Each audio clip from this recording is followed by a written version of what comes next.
पर गिरवर लीनो धारे कन्हैया मेरो मारो।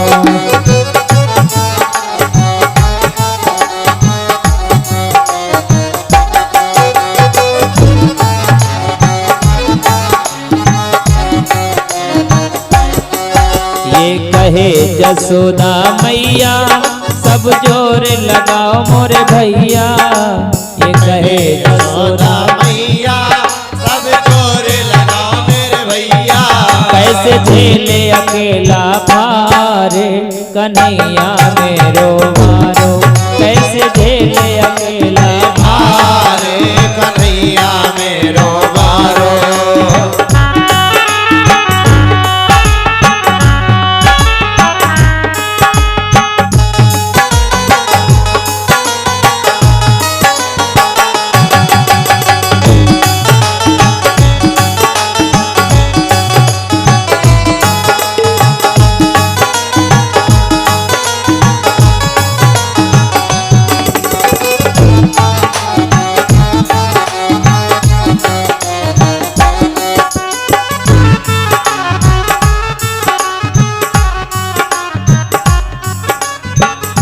भगवान श्याम सुंदर ने अपने सुदर्शन चक्र को बुलाया और वो भी रखवाली में चारों तरफ लग गया। ब्रजमंडल में आज विनाशकारी बादल बरसात कर रहे हैं और प्रभु ने आज बाबा कुंभज ऋषि को भी याद कर लिया, अर्थात अगस्त मुनि को। क्योंकि जब भगवान श्री राम वनवास से वापस आए और उनका राज्याभिषेक हुआ था तो जगत जननी जानकी मैया ने विचार किया कि महाराज हमारी इच्छा है कि हम किसी ब्राह्मण संत को भोजन कराएं। तो प्रभु श्री राम ने कहा था कि ये तो बड़ी अच्छी बात है, उत्तम विचार है। तब तक जो है अगस्त मुनि आते हुए दिखाई पड़े थे जानकी जी को। तो सोचा ये बाबा बड़े अच्छे हैं, इन्हीं को प्रणाम करके निमंत्रण कर देती हूँ। अगस्त मुनि का निमंत्रण कर दिया। अब भोजन करने के लिए जब वो आए तो जितना भोजन बनाया था वो सब भोजन ग्रहण कर गए। उनको कोई तृप्त नहीं कर सकता था।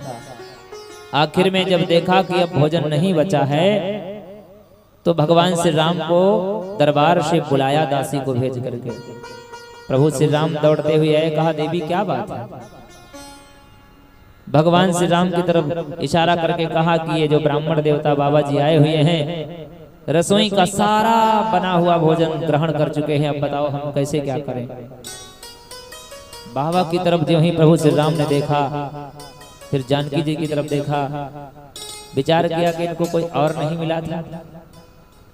कहां से इनका न्योता दयालु, इनको कोई नहीं खिला सकता, इसलिए कोई उपाय करना पड़ेगा। तब एक दुबले पतले पंडित जी को बुलाया, कहा पंडित जी भोजन कर लीजिए। पंडित जी भी बैठ गए। वो हमारे जैसे थे, 2 रोटी खाए उठ के चल दिए। बाबा ने इशारा दिया कि जब कोई पंक्ति में बैठ के लाइन से भोजन कर रहे हो तो उसमें तुम बैठ तो सकते हो लेकिन बीच में उठ के भाग नहीं सकते। जब सारे लोग भोजन संपन्न करेंगे तभी तुम उठोगे। इशारा दिया कि अभी हम भोजन कर रहे हैं, रुक जाओ। पंडित जी ने कहा महाराज ऐसा हमको कथा सुनाने जाना है, हमको देर हो जाएगी, हमको जाने दो। उठ करके जो है चल दिए। पंक्ति टूट गई तो बाबा खड़े हो गए उठ करके कि अब हम भी भोजन नहीं करेंगे। इशारा दिया मुझे जल पिला दो। प्रभु श्री राम और जानकी जी दोनों हाथ जोड़ करके कहते हैं महाराज इस बार मेरी मर्यादा का पालन करो, मेरी मर्यादा की रक्षा करो। आने वाले द्वापर में जी भर के जल पिला देंगे। आज वही बुला लिया और कहा महाराज आज समय है जल पीने के लिए, आप आ जाओ। पर्वत के ऊपर अगस्त मुनि मुंह फैलाए बैठे, जितना जल आता है मेघ जितना बरसते हैं वो सब बाबा के मुखारविंद में जा रहा है। अगर थोड़ा सा छलक के इधर उधर जाता भी है तो सुदर्शन चक्र उसको जला करके राख कर देता है। और ब्रजमंडल में धूल उड़ रही है और सामर्थक मेघ अपनी पूरी ताकत के साथ में बरसात कर रहे हैं। आखिर में बरसात करते हुए थक गए, हार करके राजा इंद्र के पास में पहुंचे। राजा इंद्र बड़े प्रसन्न हुए, कहो मेघो आज तो तुमने ब्रजमंडल को तहस नहस कर दिया होगा।